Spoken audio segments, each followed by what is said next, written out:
এই জুলাই বিপ্লব ছিল সরাসরি আল্লাহর পক্ষ থেকে সাহায্য। এই জুলাই বিপ্লবে মূল নেতা ছিল, মূল হিরো ছিল আমাদের শহীদরা। আমরা বর্তমান সরকারকে বলতে চাই যে এই জমিনে শহীদদের রক্ত পড়েছে, সেই জমিনে ইনসাফ বিজয়ী হবে ইনশাআল্লাহ। এবং যারা শহীদদের সাথে প্রতারণা করবে, শহীদদের রক্তের সাথে যারা গাদ্দারি করবে, তারা ধুলোর সাথে মিশে যাবে। এই জুলাই বিপ্লব নিয়ে আমরা অনেক বয়ান শুনতে পাই, অনেক মানুষ, অনেক ব্যক্তি, অনেক রাজনৈতিক দল নিজেদেরকে জাহির করে মাস্টার মাইন্ড হিসাবে, হিরো হিসাবে। কিন্তু আমরা বিশ্বাস করি এই জুলাই বিপ্লব ছিল সরাসরি আল্লাহর পক্ষ থেকে সাহায্য। এই জুলাই বিপ্লবে মূল নেতা ছিল, মূল হিরো ছিল আমাদের শহীদরা। শহীদ আবু সাইদ, শহীদ আলী রায়হান, শহীদ ফয়সাল আহমদ শান্ত, শহীদ ওয়াসিম রায় ছিল এই বিপ্লবে আমাদের মাস্টার মাইন্ড। এই শহীদদের কথা যেন আমরা সবসময় শ্রদ্ধার সাথে স্মরণ করি এবং এই শহীদ পরিবারের কথাগুলো, তাদের আকাঙ্ক্ষার কথাগুলো আমরা যেন সবসময় শ্রদ্ধার সাথে স্মরণ করি। এই বিপ্লব যখন হচ্ছিল, সেই বিপ্লবের শুরু থেকে একদম শেষ পর্যন্ত নীতি নির্ধারণ এবং মাঠ পর্যায়ের সমন্বয়ের সাথে আল্লাহ তাআলা আমাকে কিছু কাজ করার সুযোগ দিয়েছে। বিপ্লবের কঠিন সময়ে 15ই জুলাই ঢাকা বিশ্ববিদ্যালয়ে ছাত্রলীগ, যুবলীগ এবং খুনি হাসিনার পেটোয়া বাহিনী যখন বিশ্ববিদ্যালয়ের শিক্ষার্থীদের উপর হামলা করছিল, যখন আমরা আমাদের আহত ভাই বোনদেরকে নিয়ে ঢাকা মেডিকেল কলেজে তাদেরকে আহত অবস্থায় নিয়ে যাচ্ছিলাম, তাদের ট্রিটমেন্টের ব্যবস্থা করছিলাম, যখন ঢাকা মেডিকেল কলেজের ইমার্জেন্সি ইউনিটের সামনে আমার আহত বোনদেরকে নিয়ে, ভাইদেরকে নিয়ে আমরা দাঁড়িয়েছিলাম, সেই ঢাকা মেডিকেলের ইমার্জেন্সি ইউনিটের সামনে ছাত্রলীগ, যুবলীগের সন্ত্রাসীরা আমাদের ভাই বোনদের উপর হামলা করেছিল। সেই সময়ে, সেই কঠিন সময়ে আমাদের এই ভাই বোনদের ট্রিটমেন্টের ব্যবস্থা করার জন্য বিভিন্ন প্রাইভেট ক্লিনিকে ট্রিটমেন্টের ব্যবস্থা করার জন্য ঢাকা মহানগর বাংলাদেশ জামাত ইসলামী দায়িত্বশীল আমাদেরকে সার্বিকভাবে সহযোগিতা করেছিল।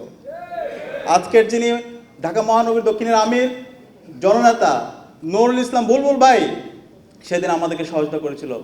ডক্টর শফিকুল ইসলাম মাসুদ ভাই সার্বিকভাবে আমাদের খোঁজ খবর নিয়েছিল এবং ইসলামী ছাত্র শিবিরের সাবেক কেন্দ্রীয় সভাপতি মঞ্জুর ইসলাম ভাই, দেলোয়ার হোসেন সাইদি ভাই আমাদের সার্বিকভাবে কোন হাসপাতালে যাবে, কোন ইমার্জেন্সি ইউনিটে তাদেরকে রাখবো এবং অ্যাম্বুলেন্স থেকে শুরু করে সব কিছু আমাদেরকে ম্যানেজ করে দিয়েছিল। সেই ইতিহাসের কথা আমাদেরকে জানতে হবে, আমাদের এই অবদানের কথা আমরা আজীবন শ্রদ্ধার সাথে স্মরণ করব। এবং একই সাথে যখন হামলা হলো, হামলার পরে সবাই আতঙ্কিত হয়ে গেল, ঢাকা বিশ্ববিদ্যালয়ে হামলার পরবর্তী বিশ্ববিদ্যালয়ের শিক্ষার্থীরা আতঙ্কিত হয়ে গেল, তখন সবাই আশা ছেড়ে দিল।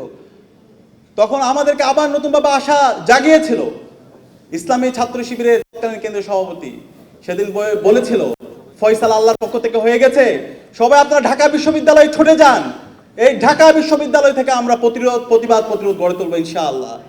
এবং 15ই জুলাই সন্ধ্যায় আমরা চাঙ্কারপুলে একত্রিত হয়েছিলাম এবং পরবর্তী দিন 16ই জুলাই আমরা সারা দেশে বিক্ষোভ কর্মসূচি ঘোষণা দিয়েছিলাম এবং সে আলোকে 16ই জুলাই শহীদ মিনারে যে গণজাগরণ দেখতে পেয়েছিলেন, সেই গণজাগরণের পিছনে আমাদের সর্বপর্যায়ের নেতৃবৃন্দ এবং মুক্তিকামী ছাত্র জনতার অনবদ্য অবদান ছিল। এবং এই পুরো সময় জুড়ে যখন ইন্টারনেট ব্ল্যাকআউট ছিল, কারফিউ জারি ছিল, সেই সময় জুড়ে আমাদের শহীদরা তারা সাহসিকতার সাথে তাদের জীবন উৎসর্গ করে আমাদের এই বিপ্লবটাকে সফলতার ধারপ্রান্তে নিয়ে গিয়েছিল। এবং আজকে আমাদের শহীদ আত্মত্যাগের মাধ্যমে আজকে আমরা নতুন বাংলাদেশ পেয়েছি। এই বিপ্লব পরবর্তী আমাদের প্রত্যাশা ছিল শহীদরা যে জন্য জীবন দিয়েছে সেই ফ্যাসিবাদী কাঠামোকে বিলোপ করে নতুন রাষ্ট্র ব্যবস্থা, নতুন রাষ্ট্র কাঠামো বিনির্মাণ করা। তো আমরা হতাশ হয়েছি, তারা সে আগের ফ্যাসিবাদী ব্যবস্থা রেখে দেওয়ার জন্য বিভিন্ন জনের সাথে তারা আঘাত করেছিল, সেটা এখন আমাদের কাছে পরিষ্কার হচ্ছে। এবং পরবর্তীতে নির্বাচন হলো, সেই নির্বাচনে আমরা একই সাথে 2টা ভোট দিয়েছিলাম রাষ্ট্র সংস্কার করার জন্য, আমরা গণভোট দিয়েছিলাম এবং গণভোটে আজকের যিনি প্রধানমন্ত্রী তিনিও ক্যাম্পেইন করেছেন, তিনি হায়ের পক্ষে ক্যাম্পেইন করেছেন। এবং আমরা আশা করেছিলাম এই নির্বাচন পরবর্তী যারা নির্বাচিত হোক এই রাষ্ট্র ব্যবস্থা সংস্কার হবে। এই 55 বছর জুড়ে বাংলাদেশে যে ফ্যাসিবাদী কাঠামোর মাধ্যমে এই অঞ্চলের মানুষের উপর জুলুম করা হয়েছে, সেই জুলুম থেকে আমরা মুক্তি পাবো। কিন্তু আমরা হতাশ হয়েছি যে এই গণভোটে জনরায় এসেছে, সেই জনরায়কে এখন বর্তমান সরকার তারা অস্বীকার করছে। এবং এই ফ্যাসিবাদী সরকার যারা 16 বছর ধরে বাংলাদেশে গুম, খুন, আয়নাগর প্রকল্প তৈরি করেছে, আমরা তাদের প্রতি বিভিন্ন জায়গায় সিম্পলি দেখতে পাচ্ছি, বিভিন্ন জায়গায় তাদেরকে পুনর্বাসন করা হচ্ছে। অ্যাডমিনিস্ট্রেশনে তাদেরকে পুনর্বাসন করা হচ্ছে, বিশ্ববিদ্যালয়গুলোতে তাদেরকে পুনর্বাসন করা হচ্ছে। আমরা সাবধান করছি, আমরা বর্তমান সরকারকে বলতে চাই যে এই জমিনে শহীদদের রক্ত পড়েছে, সেই জমিনে ইনসাফ বিজয়ী হবে ইনশাআল্লাহ। এবং যারা শহীদদের সাথে প্রতারণা করবে, শহীদদের রক্তের সাথে যারা গাদ্দারি করবে, তারা ধুলোর সাথে মিশে যাবে। আপনাদের সুযোগ আছে, সবাইকে সাথে নিয়ে জুলাই বিপ্লবের শহীদদের যে আকাঙ্ক্ষা, গণভোটের যে জনরায় এসেছে, সেই জনরায় আপনারা বাস্তবায়ন করেন। এবং জুলাই স্মৃতি জাদুঘর এখন পর্যন্ত আপনারা চালু করেন নাই, সবকিছু প্রস্তুত অবস্থায় আছে।